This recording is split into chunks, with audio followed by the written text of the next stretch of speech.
Мен силер менен кайсы клетка эң кызыктуу экенин мелдешсем, баары бир адамдын клеткаларынын ичинен нейрон биринчи 5 лидер клеткаларына кирерин мен аныктап бере алам. Себеби ал өзгөчө кызык клетка болуп саналат.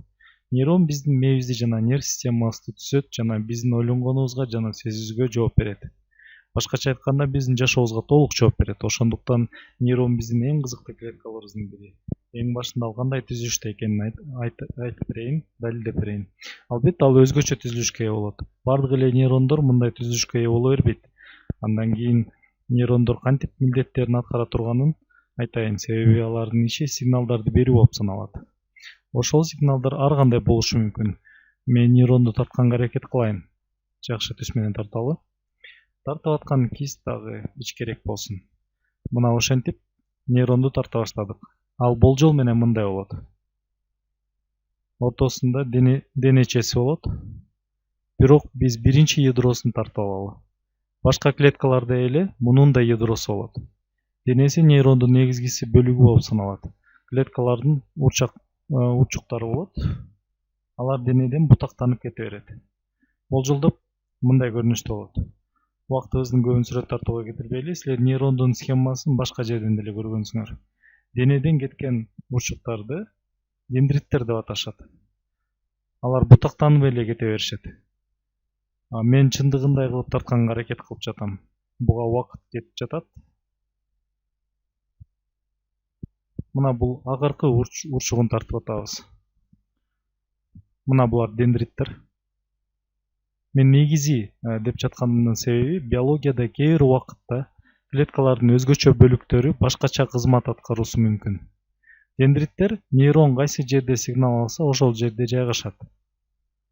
Ананыраак биз сигнал алуу же берүү дегенге токтолуп кетебиз. Ошентип ушул урчуктар аркылуу нейрон сигнал алып турат. Аларды дендрит деп аташат. Бул болсо нейрондун денечеси деп атайбыз.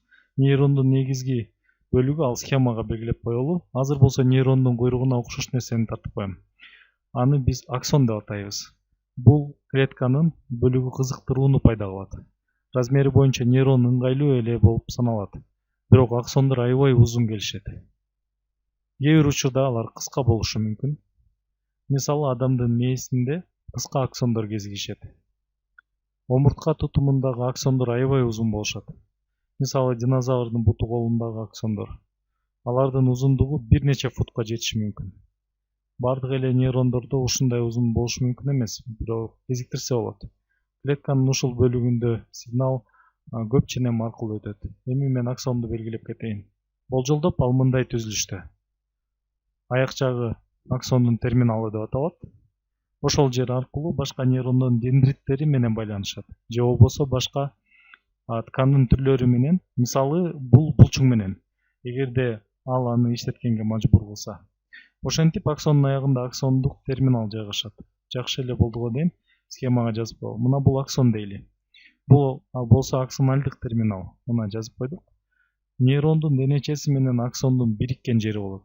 Аны аксондук домпокчо деп аташат.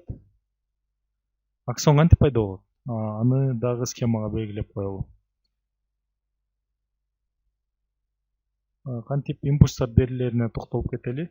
Импульстардын тезирээк таралышына аксондун чел кабыгынан түзгөн клеткалар жардам беришет. Алардын схемасы болжол менен мындай түзүлүштө. Алардын милдеттери жана иштеген принциптерине кененирээк токтололу. Ага чейин нейрондук анатомиялык структурасы менен таанышып кетели. Алардын башкача аталышы шван клеткалар. Алар миелин чел кабыгын түзүшөт. Бул чел кабык өзүнчө обочолонуу болуп эсептелинет. Ал аксондун тегерегине бир нече интервал менен жайгашып, миелин чел кабыгы деп аталат. Ошентип шван клеткалары миелин чел кабыгын түзүшөт. Анын дагы бирөөсүн тартып схемага жазып коелу. Миелин кабыктардын ортосунда кичирээк боштондуктар болот. Бул термин акыркы термин, себеби биз нейрондун анатомиясын толук карап чыктык. Аларды раниенин кармап калышы деп аталат. Схемага мен дагы ушул терминди жазып коеюн. Окумуштуу Раньенин атынан коюлса керек. Ал адам ушуларды изилдеп чыкса керек, анан миелин кабыгы жок жерди раньенин кармап калышы деген жерлер мына ушул жерде гана нейрон сигналдарды алып турат.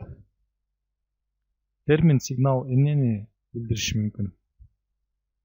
Кээ бирде бир нече сигналдар кошулуп, бул жерде сигналдардын бир тобу, бул жерде экинчи тобу болуп, анан ушул эле жерде ири сигнал болот.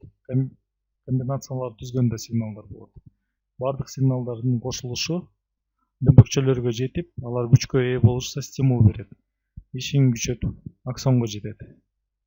Так ушул жерде аксон башка дендриттер же булчуңдар менен биригет. Азыр болсо синапстар жана алардын потенцированиясынын жөндөмүн, жогорулашын карайлы. Силер дендриттерди эмнелер ойготот деген суроо болушу мүмкүн. Башка нейрондун аксондук терминалы болушу мүмкүн. Бул нерсе баш мээде болот. Бул сенсордук нейрондор болушу да мүмкүн. Бул даам татууда байкалат. Туздун же сахардын молекулалары күчтөнүп жибериши мүмкүн. Бир сенсор болушу мүмкүн. Булар бир нече заттар болушу мүмкүн. Башка нейрондордун типтерине токтолгондо кеңири карап чыгабыз.